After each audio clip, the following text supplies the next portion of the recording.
പത്തനംമാറ്റിൻ്റെ പുതിയൊരു എപ്പിസോഡിലേക്ക് എല്ലാവർക്കും സ്വാഗതം. അങ്ങനെ കിരൺ ആദർശിനെ കാണാൻ വേണ്ടി ഗസ്റ്റ് ഹൗസിലേക്ക് പോകുന്നുണ്ട്.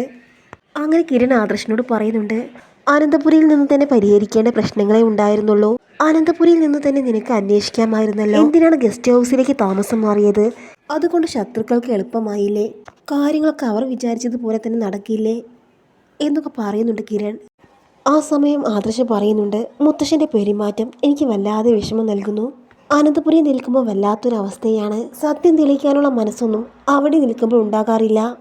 മാത്രമല്ല ദുബായിൽ പോയപ്പോൾ സംഭവിച്ച കാര്യമാണ്, അല്ലാതെ അനന്തപുരിയിൽ നിന്ന് സംഭവിച്ചതല്ല. ശത്രുക്കൾ പണി തരാൻ വിചാരിച്ചാൽ അത് എവിടെ നിന്നായാലും തരും. അങ്ങനെ ഓരോ കാര്യങ്ങൾ പറഞ്ഞ് ആദർശും കിരണും സംസാരിക്കുന്നുണ്ട്. ആ സമയം നയനയ്ക്കാണെങ്കിൽ വല്ലാത്ത വയറുവേദന വരികയാണ്. വയറുവേദന വരുന്നത് കണ്ട് നയനയ്ക്ക് വല്ലാതെ പേടിയാകുന്നു. കുഞ്ഞിന് എന്തെങ്കിലും സംഭവിക്കുമോ എന്ന പേടിയിൽ വല്ലാത്തൊരവസ്ഥയിൽ നിൽക്കുകയാണ് നയന. അതേസമയം ദേവ്യാനി പറയുന്നുണ്ട്, ഇങ്ങനൊരവസ്ഥയിൽ നയന മോൾക്ക് എപ്പോഴും വിഷമം മാത്രമാണ്. മോളിങ്ങനെ മാനസിക സമ്മർദ്ദം നേരിടുന്നത് അത്ര നല്ല കാര്യമല്ല എന്ന് ദേവ്യാനി പറയുന്നുണ്ട്.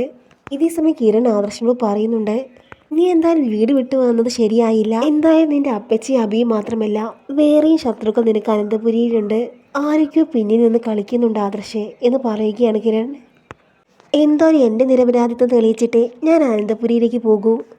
അതിനു മുമ്പ് സത്യങ്ങളെല്ലാം തെളിയിക്കണം. അതിനുള്ള വഴിയാണ് കിരൺ ഞാൻ ആലോചിക്കുന്നത് എന്നൊക്കെ ആദർശ് പറയുകയാണ്. ആ സമയം കിരൺ പറയുന്നുണ്ട്, മുത്തശ്ശന് ഒരിക്കലും നിന്നെ വെറുതെ സംശയിക്കില്ല. നിന്നിലെ നന്മ മുത്തശ്ശന് നന്നായി അറിയാം. മൂർത്തി ജ്വല്ലറി എന്ന് പറഞ്ഞാൽ മുത്തശ്ശന് ജീവിതമാണല്ലോ. അതുകൊണ്ട് തന്നെ മൂർത്തി ജ്വല്ലറിക്ക് പ്രശ്നം വന്നപ്പോൾ അത് മുത്തശ്ശന് സഹിക്കാൻ പറ്റിയില്ല. നിന്റെ മുന്നിൽ ഇങ്ങനെ പെരുമാറിയാൽ നീ സത്യങ്ങൾ കണ്ടെത്തും. അങ്ങനെ ഈ യഥാർത്ഥ കുറ്റവാളികളെ കണ്ടെത്തുമെന്ന് മുത്തശ്ശന് തോന്നിക്കാണും. അതുകൊണ്ടായിരിക്കും മുത്തശ്ശൻ നിന്നോട് ഇങ്ങനെ പെരുമാറുന്നത്. നീ വെറുതെ ടെൻഷൻ അടിക്കേണ്ട എന്ന് കിരൺ ആദർശനോട് പറഞ്ഞു കൊടുക്കുന്നുണ്ട്.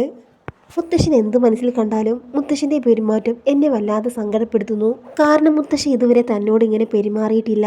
മുത്തശ്ശൻ്റെ പെരുമാറ്റത്തെക്കുറിച്ച് ഞാൻ നയനയോട് പറഞ്ഞ് എപ്പോഴും സങ്കടപ്പെടും. ഇപ്പോഴത്തെ അവസ്ഥയിൽ നയനയെ വിട്ടു പിരിയുന്നതിൽ എനിക്ക് നല്ല വിഷമമുണ്ട്. എന്നിട്ടും ഞാൻ മാറി നിൽക്കാൻ കാരണം മുത്തശ്ശൻ്റെ പെരുമാറ്റം എന്നെ വല്ലാതെ സങ്കടപ്പെടുത്തുന്നു. അങ്ങനെ കിരൺ പറയുന്നുണ്ട്, നീ വിഷമിക്കേണ്ട, എന്തായാലും നമുക്ക് അന്വേഷിച്ച് കണ്ടെത്താം. നിന്റെ കൂടെ എന്തിനും ഏതിനും ഞാനുണ്ട് എന്ന് പറഞ്ഞുകൊണ്ട് കിരണും ആദർശം അന്വേഷണം ആരംഭിക്കുന്നുണ്ട്. അങ്ങനെ കിരൺ പറയുന്നുണ്ട്, അന്ന് മീറ്റിങ്ങിൽ നീ പങ്കെടുത്തില്ലേ? അന്ന് എന്താണ് സംഭവിച്ചതെന്ന് കണ്ടെത്തണം. ആരൊക്കെയാണ് അന്ന് മീറ്റിങ്ങിൽ പങ്കെടുത്തതെന്നും ആ CCTV ദൃശ്യങ്ങളെല്ലാം നമുക്ക് കണ്ടെത്തണം. അങ്ങനെ ഓരോ കാര്യങ്ങൾ സംസാരിച്ചു കൊണ്ടിരിക്കുന്ന സമയത്ത് അവന്തികയെ ആദർശ് കാണുന്നുണ്ട്. അങ്ങനെ ആദർശ് കിരണിനോട് പറയുന്നുണ്ട്, ഇത് അവന്തികയാണല്ലോ, ഇവളെന്തിനാണ് ഇവിടെ കറങ്ങി നടക്കുന്നത്? ഇവിടെയുള്ളവരുമായി ഇവൾക്ക് എന്താണ് ബന്ധം? ആ സമയം കിരൺ പറയുന്നുണ്ട്, നീ എന്തായാലും ഇവളെ വിശ്വസിക്കേണ്ട. നിന്റെ അപ്പച്ചിക്ക് അബിക്ക് എതിരായല്ലേ ഇവൾ നിൽക്കുന്നത് എന്ന് കരുതി നീ ഇവളെ പൂർണ്ണമായി വിശ്വസിക്കരുത്. ഇവളും ഇവളുടെ അമ്മയും ഏട്ടനും കൂടി നിനക്കെതിരെ പണിയൊരുക്കുന്നുണ്ടെങ്കിലും നിഴലിനെ പോലും വിശ്വസിക്കാൻ പറ്റാത്ത കാലമാണ്. ഇവൾ അനന്തപുരിയിൽ വന്നതിന് ശേഷമാണല്ലോ ഇത്രയും വലിയൊരു പ്രശ്നം അനന്തപുരിയിൽ ഉണ്ടായത്. അതും അനന്തപുരിയിലെ സാമ്പത്തിക സ്ഥിതിയെ തന്നെ ബാധിക്കുന്ന കാര്യം. അങ്ങനെ കിരൺ പറയുന്നുണ്ട്, നമുക്ക് എന്തായാലും ഒന്ന് മാറി നിൽക്കാം. ഇവളെ ഒന്ന് രഹസ്യമായി നിരീക്ഷിക്കുന്നത് നല്ലതാണ്. അങ്ങനെ ആദർശം കിരണും മാറി നിൽക്കുന്നുണ്ട്. അതേസമയം അവന്തികയെ കാണാൻ വേണ്ടി അങ്ങോട്ട് ഒരാൾ വരുന്നുണ്ട്. അങ്ങനെ ഒരു കോട്ടും സൂട്ടും ഇട്ട ഒരാളോടാണ് അവന്തിക സംസാരിക്കുന്നത്. അങ്ങനെ അവന്തികയെ കാണാൻ വന്നാൽ തിരിഞ്ഞു നിൽക്കുന്നുണ്ട്. ആ സമയത്ത് ആളെ കണ്ടപ്പോൾ ആദർശ് ആകെ ഞെട്ടുകയാണ്.